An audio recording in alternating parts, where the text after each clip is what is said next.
Call the Glass Doctor, we'll fix your pain. Glass Doctor is a proud supporter of Long Beach schools. Call Glass Doctor for all your home, auto, and business glass needs. Call the Glass Doctor, we'll fix your pains. Oh yeah!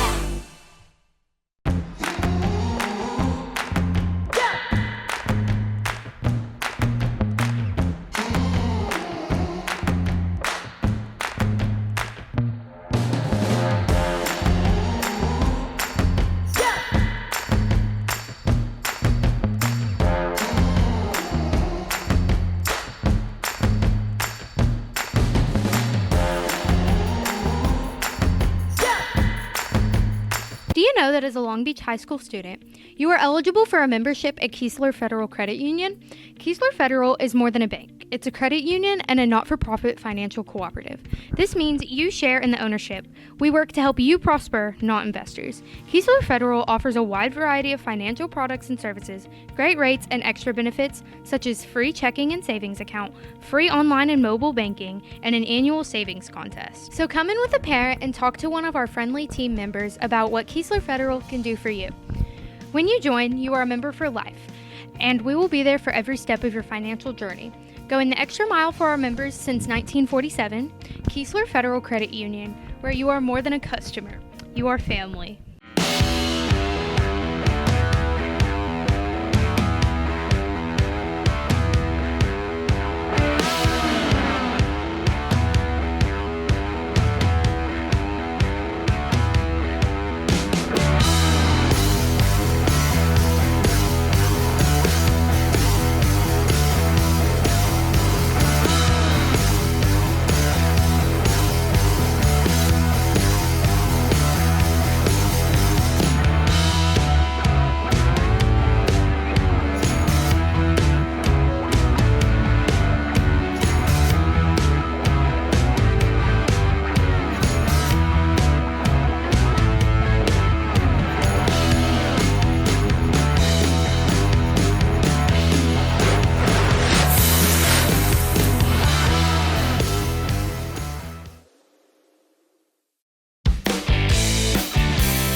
Everybody to the Coaches Show. I'm Tony McGill with Tim Delaney and, of course, our guest star, head football coach Jacob Massey. Jacob Massey just went 2-1, Coach.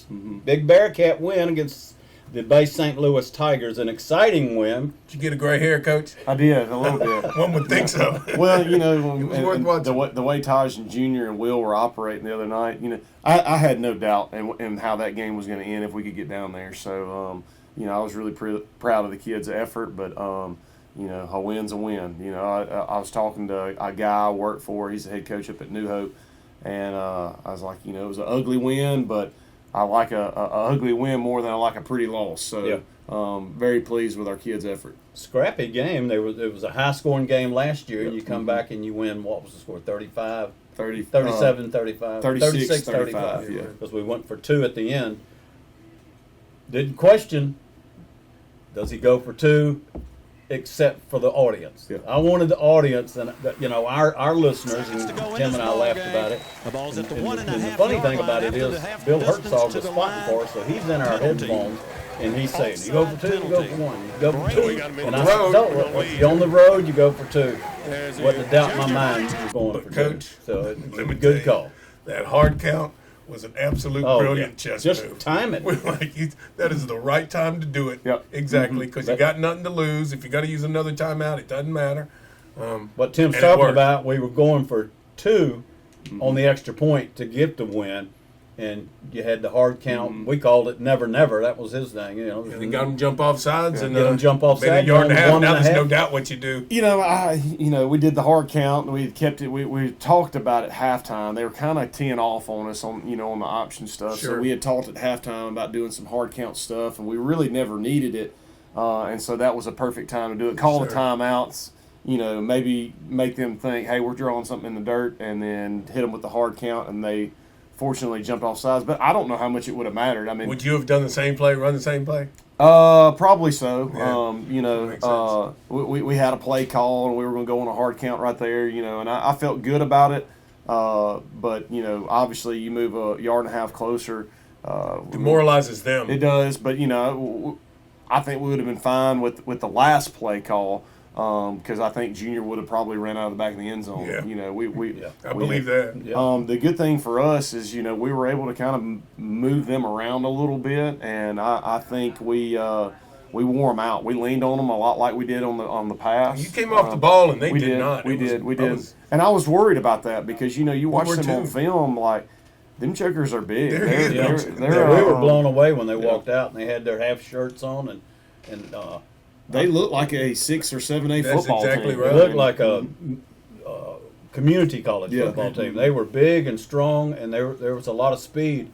Heads off. Congratulations to the Yeah. coaching staff. When you play in teams that you're clearly outmatched and outsized, and you come away with a victory like we did. Let me just say, we're going to talk about Andre Wyndham and S.J. Valentine and Junior Brown and Will Brady. We'll talk about our skilled people Yeah. Mm-hmm. every show. But, Coach, your offensive line, we are basically just beat up. Beating them, but we're beating them to the punch. The That's what center's they're gone, doing.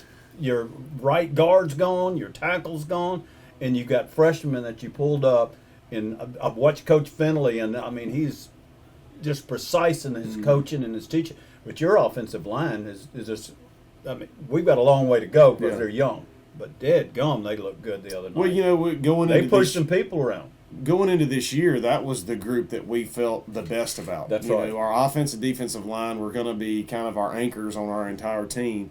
And, defensive line has played very well, but the offensive line, we were really going to depend on them to kind of pave the way for us, so to speak. But then you had Gavin Simpson go down, and then you had Trey Ladner go down, two guys that played a ton of football. Stalwart guys. Those are guys you build a program on. Your leaders, yeah. And they both go down with season-ending injuries. You're sitting there going from, hey, the most experienced group on the field to, oh, no, what do we do now? And thank goodness, we really have three freshmen that we feel really good about on the offensive line, but two of them have really stepped up and have become pretty decent players for freshmen, and they're they're going to take their lumps. When we start playing the Pedals, the George Counties, the Picayunes, the Pascagoula, their age and their grade is really going to show up. But I've been really proud of their effort. Colson Yarborough has been playing our right guard, and Carson Gregg is playing our left tackle. So two freshmen playing in our offense, two pretty important spots right there. But our offensive line as a whole has been really good. We've got three seniors on that group: Landon Shavers, Daquan Sandifer, and Hayden Gregg. The other Gregg's brother, I get their names mixed up. I call them Big Gregg and Little Gregg. There you go. But they've just been really good. So I'm proud of that group. Proud of our kids' effort Friday night. They had every reason to drop their head and quit, like they've done in years past. And I think that's probably the biggest mark of where our program is. Absolutely. Is you fumble, they tie the ball game up, and we get the ball back. We try to get it to our one of our best players. He fumbles it on our own 20. They go down 7 plays later. Our defense is gassed, make it 28-21, and our kids didn't bat an eye.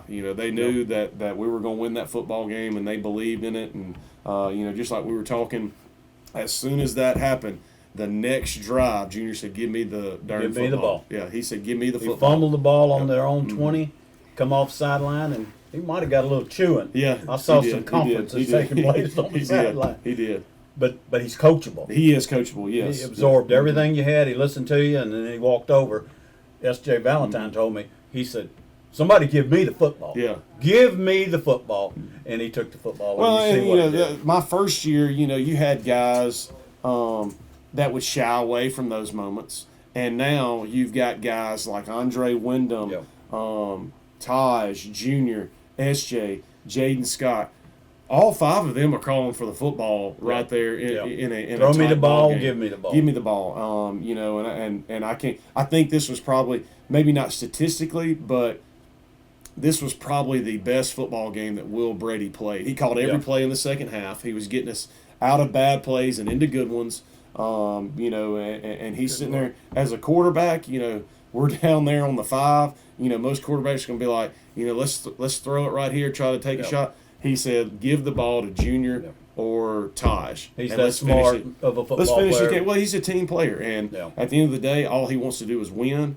And it showed Friday night. He wants to run the football and do what it takes to win. Well, I was going to get to that, to something with Brady, but I want, and we're going to in just a minute. Again, we'll get on the skilled people. But your defense this week too. Now they gave up 35 points, but you see a difference in there. Well, and we talked about this the other day. Late into the third quarter, early fourth quarter, it was 21-14. Tony, we had held them to 14 points. Yeah, that's right. And it's an explosive offense. The tailback was a really good player. Quarterback's a Good 3-year starter. receivers. Number 12. Number 7 at tight end and played defensive end too. The kid was huge. But you that talk was Division I size kid. 21 of their points in the second half came off of offensive mistakes, giving them the ball deep. Then they had the one long screen pass where our corner and our outside linebacker fell down. It was just a fluke deal, but. Rookie mistake on that you don't goal think line. that was- Don't undercut you don't think that was- Don't do that. A young On a kid, fourth Carlos down, Finch. he wanted that ball, man. He's going to be a great player.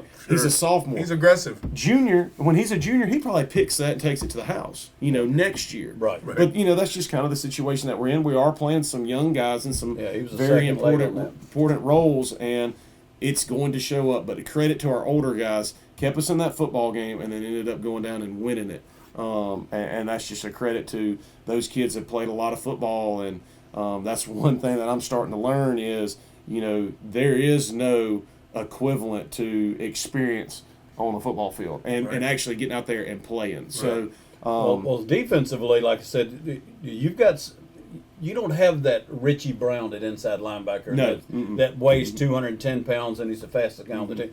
You have some underclassmen. We do. And we got starting 3 sophomores at linebacker. 3 sophomores, and Landon Thode made plays. Timothy West is stepping up and making. Gavin Sutherland had 6 or 7 tackles. We constantly called his name. And you said you heard the broadcast from us, and there was some mistakes. Let me just clarify. If you've listened, we were at the 30-yard line on the north end of the football field in the visitors' bleachers. We had no room in the press box. So we're calling from 17 rows up. And we're depending on Bill Herzog with the binoculars. We can't see from the 40-yard line up. Kenny Triplett's sitting in front of us, and we've got a 32-inch monitor, and he put it on there. A lot of the time, we were calling the football game from that monitor. And so, mistakes. When Wyndham scored on the touchdown to get us in position to go for 2, I've got Taj out there knocked 2 down. Taj, I don't think, was even in the game. I think it was Junior Brown that made those blocks. After looking at film, So there's some mistakes on our end, but we couldn't see. Yeah. S.J. Valentine makes the long catch, gets down to the He set up 19-yard line, the winning touchdown. and you That had was him the at play of the tight end game. on that play. Had him Coach? at tight end on that play. Yeah, And just run a seam pass. Yep. Yep, beautiful. So I did call that one right. I just couldn't see where he ended. The dunk. That's what we call Beautiful, it. yeah. No, that's a staple in the triple option offense. No question. Yeah. Save it till you need it. So Use just it at the right time. just some timely calls by the coaching staff, and you did a great job there. And if you listen to the broadcast, we pointed it out, and not to pat Coach on the back or anything. It was just amazing to watch. It was fun. We were certainly outclassed, outsized, outspeed, other than Junior, maybe Andre Wyndham, but it was a remarkable showing, and it was a lot of fun. Packed house. Y'all, and I'll say that It a was lot of impressive. time, and you might have a section over here that probably could have sit 10 more people, and I'll tell you standing room only, and then later on see that section, or, and a lot of times if you watch Bearcat football, we're packed except the reserve seats because they all stayed down. Yeah. The ones that own those reserve seats, the chairback seats, are down in the end zone, tailgating in the tents. They like to stay down there and watch the game. But I would too, Tony. I would too. I'm retired, so I can go down to the tailgate tent. But it's a lot of fun and a lot of excitement, and everybody's bought in. The city of Long Beach has bought into this program. The kids has bought into this program, and nobody knows better than Coach Delaney. We're seeing it and we're hearing it no matter where we go. Like I said, I went to Subway this morning. Lori Fennell was in there. Lori Tucker now. And the first thing she said when I walked in, "Go Bearcats! Go Bearcats!" And it's wherever we go. Went to Rusty Pelican the next day. Everybody wanted to know what's going on down there. So it's fun. It's fun. And we just keep on keeping on. Well, I mean, the biggest thing I think that the community sees is that there is growth. There is no, we're not going in the wrong direction, or we're not continuing to do what's been done here, in the past. And there is a large improvement, and a lot of that is we have some better athletes, and then we've got some guys that have bought into the culture that we're trying to portray here, and we have to do some things differently here than you can at other places. We have to be physical. That's why we have some of the injuries that we have. But, when you're playing George County and Picayune and Petal and West Harrison and even Forest County, Forest County is going to be one of the more physical teams we see all year. Yeah. We have to do those things to make sure that we put our kids in a position to, number one, win, and number two, stay healthy, because if we don't beat them up a little bit, then they won't be used to that contact. So every winning team has a culture. Yeah. But it's their own. Yep. And it must progress and develop and evolve. But you got to start somewhere. And that's what y'all are doing right.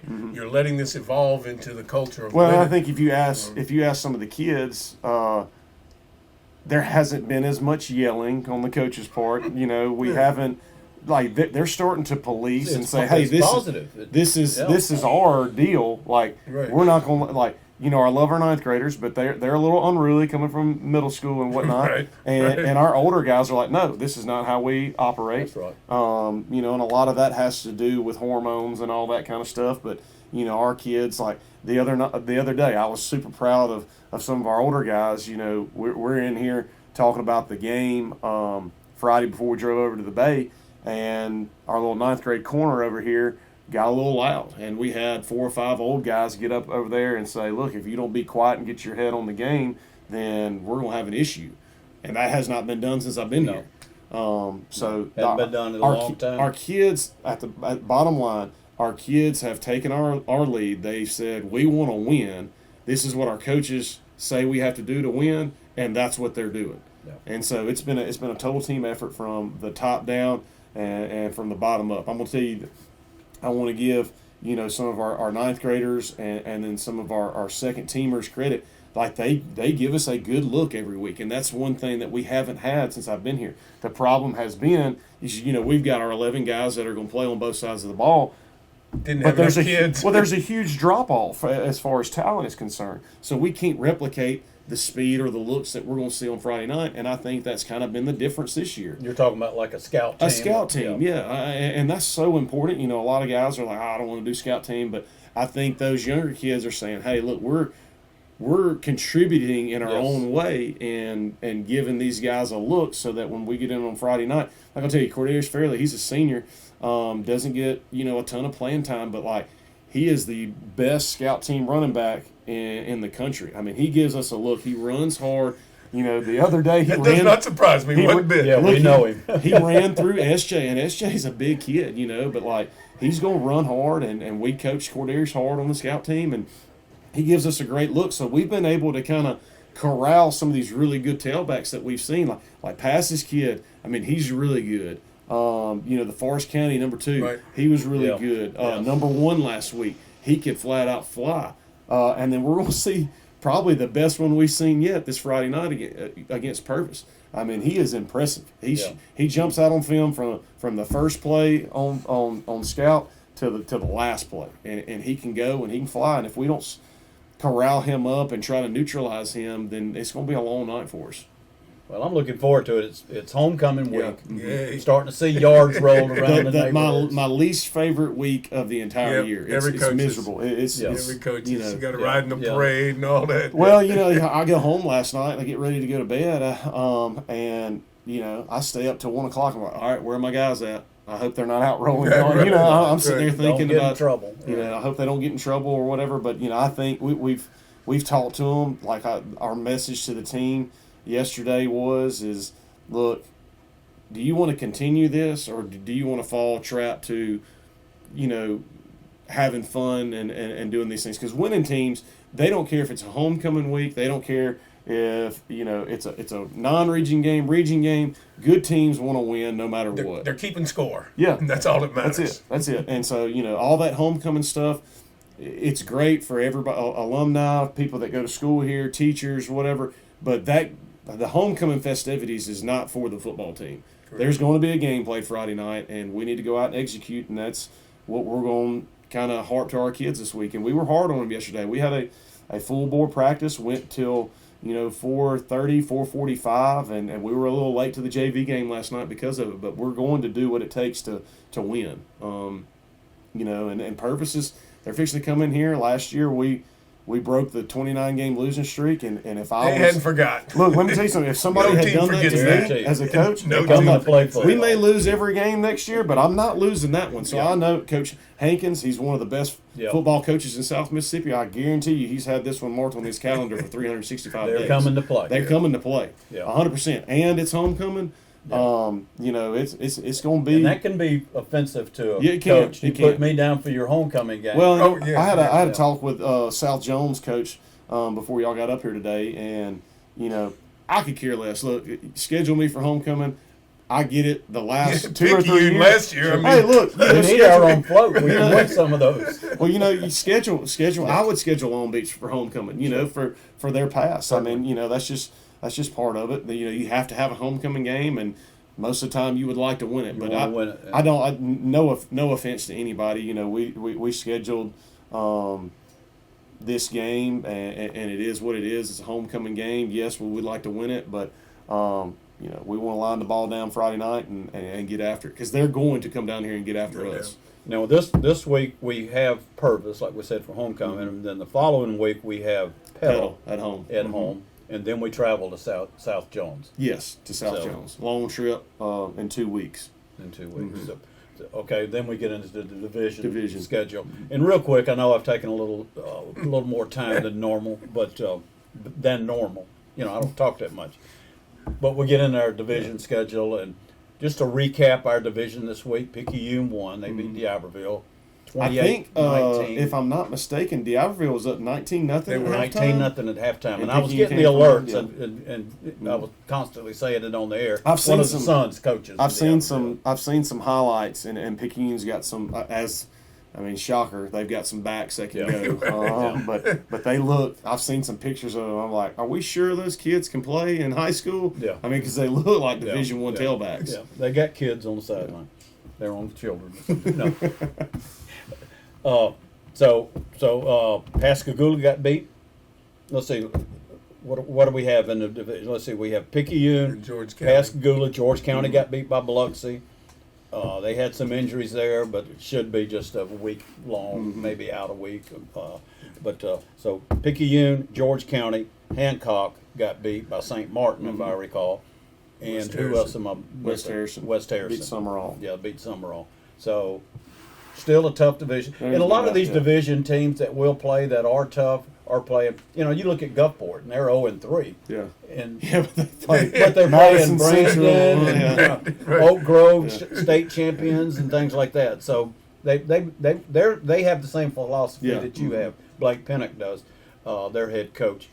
That you don't play a light division schedule, a non-division schedule. I don't think you can, because the simple fact is you play a cupcake schedule.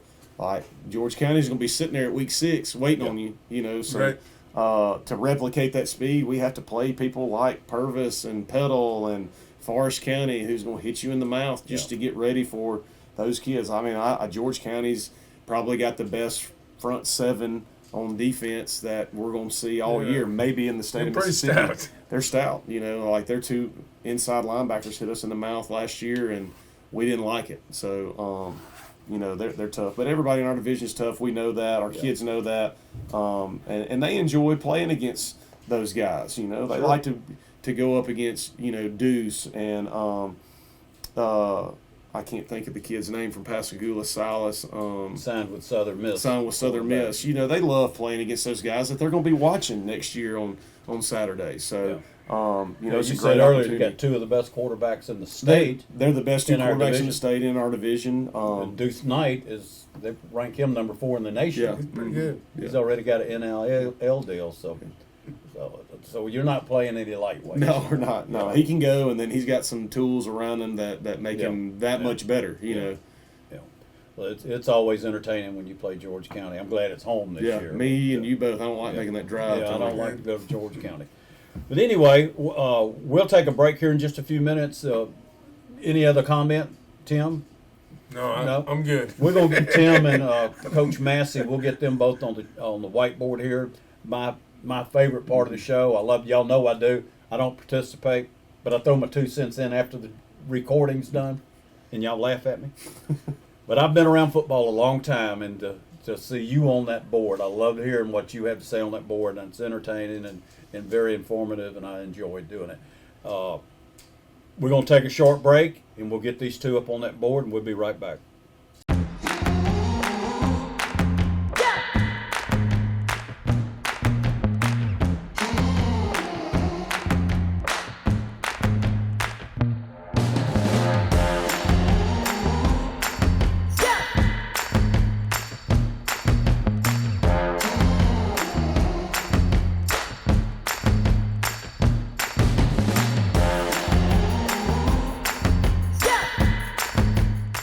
All right, we're back again, and we're Coach Massey, and we're here on the board with a little chalk talk. Except, Coach, you ever use chalk?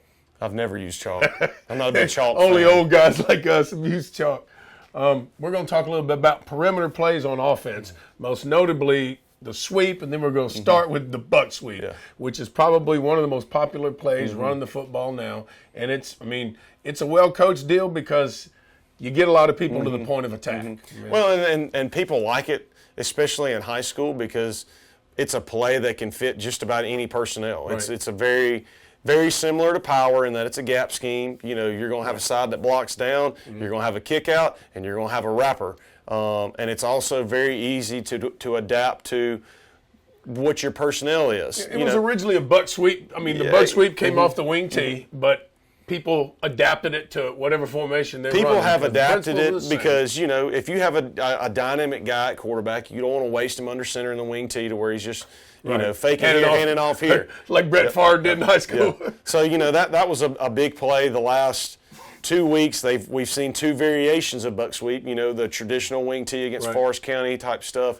And then this week we saw, you know, Bay High utilizing some of those same principles, but they were doing it out of the shotgun. And we're going to see the same thing this week. So I thought it'd be a good idea to talk about the buck sweep so they can people understand it because it's run a lot. It is run a lot. And they'll start recognizing it if they look for it. Yep. So, you know, like the number one formation that Bay loved to run this out of, and they did a little something on film that we hadn't seen, but they'll get in this twin set right here.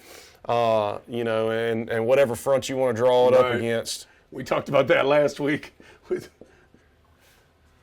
And I'll just draw up, you know, a split right here. But right here, you're going to have a double team at the point of attack. You know, he's going to go down to this backer. He's going to try to seal the edge right here. He's going to block down on your defensive lineman. He's going to run, and he's going to look to create a kick out. We're going to block back on the center, with the center, and then we're going to wrap this guy around here. So at the end of the day, they're trying to create an off-tackle hole right here, and they're giving – and Bay really like to do this, and they do a really good job of it, but they're giving him a two-way go right here. Right. So, you know, if they seal up that edge right there and this guy wants to come hard here, he can wrap him, and then it turns into a true perimeter play. Or – if this guy wants to get nosy or if he wants to get up here to the line of scrimmage, they can kick him, and then he can stick his foot in the ground, get north and south, and he's got a lead blocker right here. And anytime you get a running play on a corner right there, him any day. You know. Well, the best advantage of any gap scheme play is you're blocking back. You That's got right. angles blocking here, and you're getting more guys to the point of attack than they have to deal with. He who gets the firstest with the most. That's right. And, our plan you got was – some solid guys coming right here. You do, and, the good thing about this is, 10, 15, 20 years ago when they were running the buck sweep here, the only pass route that they may have off of the buck sweep is the waggle. Faking here, faking there, rolling him out. We'll talk about that because that's a special play. And the other night, what they were doing is we were trying to get some run through right here to try to catch this guy from the backside. That run through, Coach. Yep. And all they were doing right there is they were throwing a slant in behind it and letting him read it. So if that backer comes running through, and we've talked about that. You talked about that before. With we talked about it last year. Yeah. And it was really good for him. But you're going to see a lot of this Friday night, with the exception of, Bay loved running this out of this one particular formation. Coach Haskins does a really good job. We knew when they get in this formation, they're running buck sweep right now. Right. Coach Haskins does a really good job of, hey, we may get in this, we may shift to it and run buck sweep the other way. They'll move their wing over here so that you always have to have an edge setter or someone to blunt the edge. What would the defense do to adjust that? My first thought is he should honor that as a tight end and play almost a 9 and bump your front down or walk a backer down. I don't know. I mean, you're an offensive coach, so you draw this, the last guy with the chalk thing. But, I mean, what would you expect the defense to do to stop that? You got two choices. Where do you want to run the football? Do you want to string it out here and allow your guys to tackle it right here, or do you want to try to box it to your best player? So it just depends on what you want to do. Do you want to set the edge? If you've got a really good player at the mic, let's say he can get over the top of that block there, you might want to have him set here just so that he can't get outside, stick his foot in the ground, have him play over the top. Or let's just say you feel really good about your safety flying down, setting the edge right there.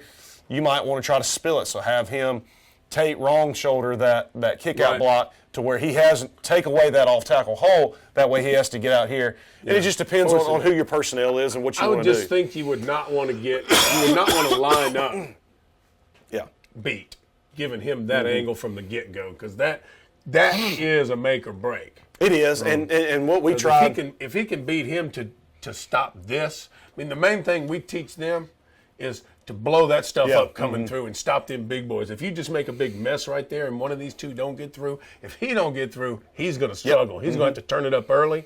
And they do not want to run buck sweep right here. No, they want to run buck sweep off top. Then you got it. guys that can, in fact, come up and make plays. I mean, I was just thinking, I'm not going to give away what you're going to do, but how you would, not get beat by alignment, and then how you would play that. And we're going to have, going into every game, offensively or defensively, we're going to have 2 or 3 adjustments in our back pocket. So, hey, we might like plan A, but if it's not working, we're going to have a B or C. Right. Now, is B or C going to work? I don't know. But it's a help. It helps the kids, motivate them. It does. We're going to try something different. And I think what we've done really good on defense is we've been able to throw a bunch of different teams, different looks at any point in time, and it's a credit to our kids, being able to get lined up. You bump this guy head up or outside, and bump these guys down. That screws up what he's going to do. Absolutely, you got to change the whole blocking scheme. You've coached high school football before. You start throwing different looks at offensive linemen, it blows their mind. What do I do now? That's right. Especially the young ones. But this kid for Purvis, he's number 4. He's going to be one to watch. He was on several. I think he was on the Clarion Ledger, the big paper in Mississippi. Yeah. He was a player to watch. So he's going to be good. We're going to have a tough time defending them just because of who that guy is. And I know Coach Haskins is going to have a plan to get him the football. Right. But companion play, Coach. What's the companion off of that? Well, it just depends. We stop you. Yeah. As an offensive guy, what do you have in your pocket to? You have misdirection or a boot or something off of that? The big thing is that the Bay did, or what a lot of these teams are going to do, whether you're in under center or not, is the waggle play. And I'll just go ahead and draw that up real quick. Yeah, if we got time. We got time, Kenny. All right. This is better than sitting at the table time.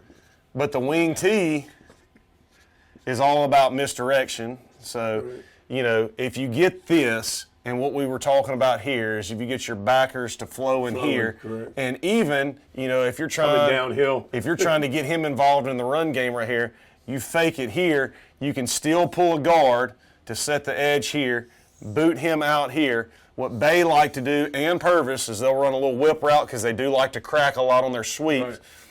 He'll run almost, what Something we to call clear. a C corner to clear him out, and then they'll drag these guys behind him, and just to give him an get option. him clean. That's Yeah. somebody's going to be running free. So, their first option is going to be here to here, and most high school coaches will say if those two are covered, Put it in your run own your bag. quarterback. Sure. So that's definitely the companion play to the buck sweep is the waggle, whether you're running it. Now, look, I'm not a big wing tee guy. I don't know a whole heck of a lot about it, but Me either. if you were running the wing tee under center, and let me see if I can get this correct, but he would be the shoot guy because you're faking him first, and then faking him, and now you're coming out the back door right there. So you would still have the same type of deal here. Just bringing a different guy in, same Yeah. high low. Mm-hmm. So, that's kind of where that came from. And the wing tees developed so many times. I mean, it's been around for I don't know how long. Longer than I've been coaching, I think. So, those are in my opinion, it's hard to stop buck sweep, but it's even harder to stop the waggle play off of the buck sweep. Yeah, if you're committing guys to flow. And the thing, about the wing tees, very much like your triple option, is look, we're fixing to run dive, dive, dive, dive, dive, and then we're fixing to hit you with the dump pass. Some wing tees the same way. Hey, we're fixing to hit you buck sweep, buck sweep, buck sweep. High school kids are like, look, I'm getting yelled at to stop this play. Look, I'm gonna sell I'm getting out over there faster. and it's dang near impossible to stop. Well, it's a good system to people It is. that like it. It is. To people It is. that like it. All right, Coach, we appreciate it, and hopefully people learned a little something about football. And when you see it Friday night or every other night after, you call it what it is, That's the buck it. sweep. The buck sweep. And if you watch the two guards, they'll pretty much take you to the play. They will. I appreciate it, Coach. Yes, sir. Thank you.